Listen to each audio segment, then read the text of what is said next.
आज मैं एक्सप्लेन करने वाला हूँ 2017 में रिलीज हुई एक horror mystery movie room number 213 जिसकी IMDb रेटिंग है 4.7 आउट ऑफ 10। इस मूवी में हमें एक 12 साल की लड़की एल्वीरा को दिखाया जाता है जो अपने वेकेशन के लिए समर कैंप में जाती है, जहां उसके रूम में कुछ अजीब सी चीजें होने लगती है जिसे समझाया नहीं जा सकता unless you believe in ghost. Movie की शुरुआत में हमें 12 साल की एक लड़की को दिखाया जाता है जिसका नाम एल्वीरा था। एल्वीरा अपनी फ्रेंड सीलिया के साथ समर वेकेशन में जाने वाली थी, लेकिन सीलिया के बीमार होने के कारण वो एल्वीरा के साथ समर वेकेशन में नहीं जा पाती। इस बात से एल्वीरा थोड़ी निराश होती है क्योंकि वो अपनी फ्रेंड के साथ वहाँ जाना चाहती थी, पर एल्वीरा की मॉम उसे समझाती है कि वहाँ तुम्हें बहुत मजा आएगा और तुम नए फ्रेंड्स भी बना पाओगी। और एल्वीरा की मॉम उसे समर कैंप छोड़ने के लिए जाती है, पर रास्ते में उनकी कार का टायर पंचर हो जाता है और उसकी मॉम टायर बदलने लगती है। और एल्वीरा यहाँ सुनसान इलाके में एक घर को नोटिस करती है जिसकी रूफ रेड कलर की थी। और कार ठीक होने के बाद वो समर कैंप पहुँचते हैं, जहाँ पर उन्हें जेनिफर नाम की एक लड़की नजर आती है जो कि कैंप की वॉलंटियर थी।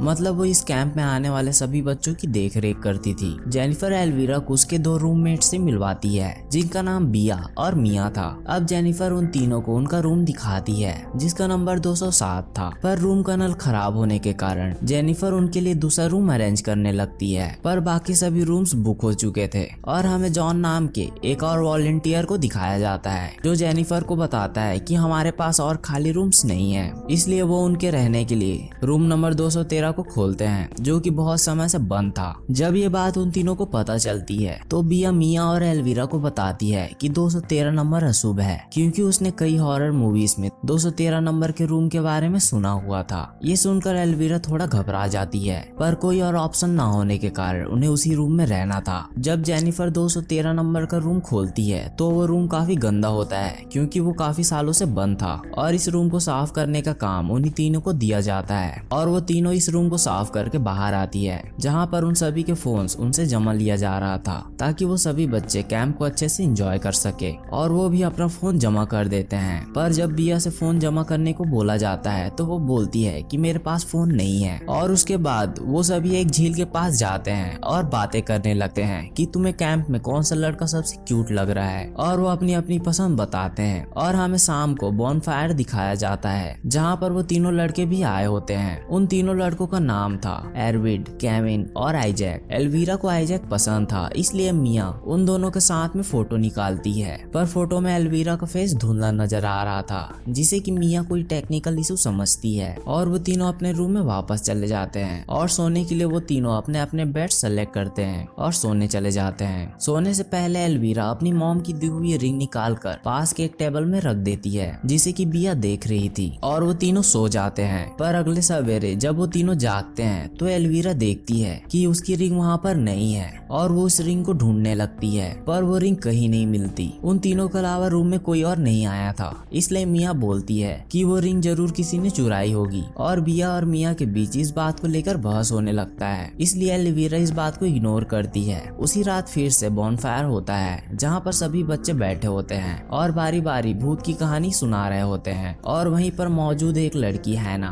उन्हें अपनी मॉम की स्टोरी सुनाती है जिसमें वो बताती है कि उसकी मॉम जब छोटी थी तब वो इस समर कैंप में आई थी और उन्हें हर रात किसी के चलने की आवाज सुनाई देती थी। और एक दिन उनके रूम का दरवाजा अपने आप ओपन हुआ और वहाँ पर एक गोल्डन बालों वाली लड़की थी जिसने व्हाइट गाउन पहन रखा था। उस समय मैरी की मॉम रूम नंबर 213 में रुकी हुई थी। ये स्टोरी सुनकर सभी बच्चे डरने लगते हैं, इसलिए जेनिफर और जॉन हैना को ये स्टोरी यहीं पर खत्म करने को बोलते हैं और वो सभी बच्चे अपने अपने रूम में चले जाते हैं। उसी रात मिया और बिया एल्वीरा के खोए हुए रिंग के बारे में बात करते हुए नजर आते हैं। उसी समय एल्वीरा कुछ अजीब तरह से रिएक्ट कर रही थी, जैसे उसे किसी ने पोजेस कर लिया हो, और वो किसी मेबेल नाम की लड़की का नाम पुकारती है। ये सुनकर मिया और बिया उससे पूछते हैं कि ये मेबेल कौन है, पर एल्वीरा को भी ये पता नहीं था कि उसने मेबेल का नाम क्यों लिया, और वो तीनों सो जाते हैं। उसी रात बिया देखती है कि उसके रूम का दरवाजा भी अपने आप ओपन हो रहा है और दरवाजे के पास एक गोल्डन बालों वाली लड़की खड़ी हुई थी जिसे देखकर वो डर जाती है, पर लाइट ऑन करके देखने पर वो दरवाजा बंद था, इसलिए वो फिर से सो जाती है। और जब वो अगले सवेरे जागते हैं तो देखते हैं कि मिया का कैमरा भी कहीं गायब हो गया है। इस बात से मिया काफी परेशान थी क्योंकि वो कैमरा उसके भाई का था और उनको एक दूसरे पर शक हो रहा था। उसी दिन वो बोट राफ्टिंग के लिए जाते हैं और बिया बोट चला रही होती है और मिया एल्वीरा से बोलती है कि मुझे लगता है कि वो चीजें बिया चुरा रही है क्योंकि मैंने उसे हमारे सामानों को घूरते हुए देखा है। वो उन चीजों को बड़े गौर से देख रही थी और इस सब के कारण मिया बिया को इग्नोर करने लगती है, जो कि बिया भी समझ रही थी। फिर उसी रात एक कंपटीशन कराया जाता है जिसमें सभी को दो दो के ग्रुप्स बनाकर जंगल में क्लू ढूंढना था और एल्वीरा और मिया अपना ग्रुप बना लेते हैं और बिया के पास कोई पार्टनर नहीं होने के कारण वो वापस रूम में चली जाती है, जबकि एल्वीरा और मिया जंगल में क्लू ढूंढने लगते हैं और वो क्लूज ढूंढते ढूंढते एक पुराने घर के अंदर जाते हैं जहाँ पर हैना बैठी हुई थी, जिसे देखकर वो दोनों डर जाते हैं और हैना उन दोनों को वार्न करती है कि तुम दोनों को यहाँ नहीं होना चाहिए और वो सभी गेम खत्म करके वापस अपने रूम्स में आ जाते हैं। उसी रात बिया को वो सुनहरे बालों वाली लड़की फिर से नजर आती है और वो चिल्लाने लगती है, जिसके कारण एल्वीरा और मिया भी जाग जाते हैं और वो उससे पूछते हैं कि क्या हुआ और बिया उन्हें वो सुनहरे बालों वाली लड़की के बारे में बताती है, पर एल्वीरा और मिया उसे बोलते हैं कि ये तुम्हारा वहम होगा,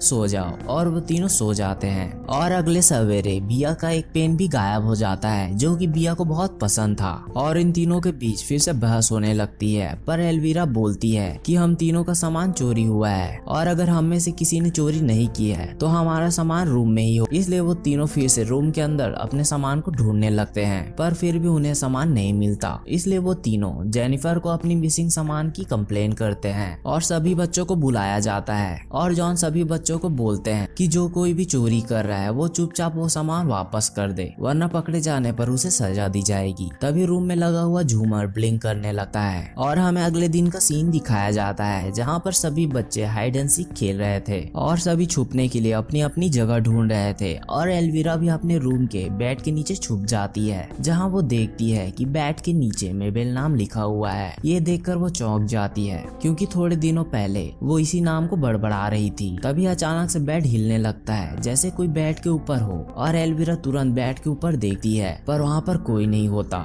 इसलिए एल्वीरा डर कर वहाँ से भाग जाती है। उसी रात एल्वीरा को एक अजीब सा सपना आता है जिसमें वो सफेद कपड़ों में जंगल के बीच चले जा रही है और अगले सवेरे एल्वीरा जागती है और देखती है कि उसके पैरों पर स्क्रैच के निशान थे, पर वो इस बारे में किसी को नहीं बताती क्योंकि एल्वीरा को स्लीप वॉकिंग की बीमारी थी, पर वो ऐसा कभी कभी ही किया करती थी। तब बिया को अपने बेड पे एक नोट मिलता है जिसमें लिखा था कि अपना सामान रेड कलर के घर में ढूंढो और ये बिया के पेन से ही लिखा गया था और एल्वीरा उन्हें उस लाल घर के बारे में बताती है जिसे उसने कैंप में आते समय रास्ते में देखा था। वो घर कैंप से काफी दूर था और उन्हें कैंप से ज्यादा दूर जाने की परमिशन भी नहीं थी, पर उन्हें अपना अपना सामान चाहिए था, इसलिए वो तीनों चुपके से वहां जाने के लिए निकल जाते हैं और वो तीनों उस घर में पहुंचते हैं। वो घर एकदम सुनसान लग रहा था जैसे वहां पर कोई नहीं रहता हो। तभी वहां पर एक लेडी आती है और उनसे पूछती है कि तुम लोगों को क्या काम है और एल्वीरा वॉशरूम यूज करने का बहाना बनाती है और अंदर चली जाती है, जबकि बिया और मिया उस लेडी से बातें करने लगते हैं और एल्वीरा अंदर जाकर छानबीन करने लगती है और उसे वहां पर एक डायरी मिलती है जिसमें उसे सुनहरे बालों वाली लड़की का फोटो था जिसकी मौत उसी कैंप में 1969 में हुई थी। और ये जानने के बाद वो तीनों वहां से निकल जाते हैं और एल्वीरा मिया और बिया को बताती है कि मेबेल नाम की लड़की असल में थी जिसकी मौत इसी कैंप में हुई थी। उसी रात जब वो तीनों सो रही होती हैं, तब अचानक बिया की आंख खुलती है और वो देखती है कि एल्वीरा बेड पर बैठी हुई है और कुछ लिख रही है और उसके बाद सुनहरे लग रहे थे और वो डर कर मिया को उठा और वो लाइट ऑन करके देखते हैं तो वहाँ पर एल्वीरा थी, पर उसके बाल फिर से काले हो गए थे और मिया देखती है कि एल्वीरा के पास बिया का पेन है और वो उसे कुछ लिख रही है जिसमें लिखा था कि तुम्हें तुम्हारा सामान उस पुराने घर में मिलेगा। और अब मिया और बिया का शक एल्वीरा पर आ जाता है कि उसने ही हमारी चीजें चुराई है और वो तीनों जंगल के बीच उस पुराने घर में जाते हैं जहाँ पर उन्हें वो सामान नहीं मिलता, इसलिए वो वापस आ जाते हैं। पर मिया और बिया एल्वीरा को बिल्डिंग के अंदर नहीं आने देते और बेचारी एल्वीरा बाहर ही उनके डोर ओपन करने का वेट करने लगती है। तभी उसे कैमरे का फ्लैश दिखता है जो कि कैंप के बाहर एक बेसमेंट जैसी जगह से आ रही थी और वो उस फ्लैश का पीछा करने लगती है और उस बेसमेंट के अंदर चली जाती है जहाँ उसे अपनी रिंग मिलती है और थोड़ी दूर आगे जाने के बाद उसे मिया का कैमरा भी मिल जाता है। और अगले दिन एल्वीरा गुस्से से मिया को उसका कैमरा वापस करती है और उन्हें ये प्रूव करने के लिए कि ये सब मैं नहीं कर रही थी उन्हें उसी बेसमेंट में ले जाती है और उन्हें एक न्यूज़पेपर की कटिंग दिखाती है जिसमें लिखा था कि 1969 में एक मेबेल नाम की लड़की के मौसी के रूम नंबर 213 में हुई थी और एल्वीरा उन दोनों को बताती है कि वो मेबेल है जिसने हमारा सामान चुराया था और वो सुनहरे बालों वाली लड़की वही थी और ये पूरा कैंप हॉन्टेड है। और वहाँ से वापस आकर मिया अपना कैमरा चेक करती है जिसमें एक वीडियो था और उस वीडियो में एक सुनहरे बालों वाली लड़की थी जो कि मेबेल थी, जो कि उन तीनों का शुक्रिया अदा कर रही थी क्योंकि उन्हीं की वजह से रूम नंबर 213 फिर से खुला था और वो वापस से कुछ दिनों के लिए अपनी लाइफ जी पाई उनके थ्रू। वो उनका सामान चुरा रही थी ताकि वो लोग उसे ढूंढे। मेबेल इस तरह से उनके साथ खेल रही थी और मेबेल ने ये सब करने के लिए एल्वीरा के बॉडी को पोजेस किया था। मतलब हर रात मेबेल एल्वीरा को पोजेस करके सब करती थी जो वो करना चाहती थी। और थोड़ी देर बाद वो वीडियो अपने आप डिलीट हो जाती है और आज उनके कैंप का आखिरी दिन था, इसलिए एल्वीरा, मिया और बिया अपना नाम अपने बेड के नीचे लिखते हैं और वो अपने साथ साथ मेबेल का नाम भी लिखते हैं ताकि यहाँ आने वाले लोगों को इन सब के बारे में पता चल सके। और उन सभी की मॉम्स उन्हें कैंप लेने के लिए आती है और इसी के साथ ये मूवी खत्म होती है। अगर आपको ये मूवी की एक्सप्लेनेशन / समरी अच्छी लगी हो तो प्लीज वीडियो को लाइक और कमेंट जरूर करें। Thanks for the watching.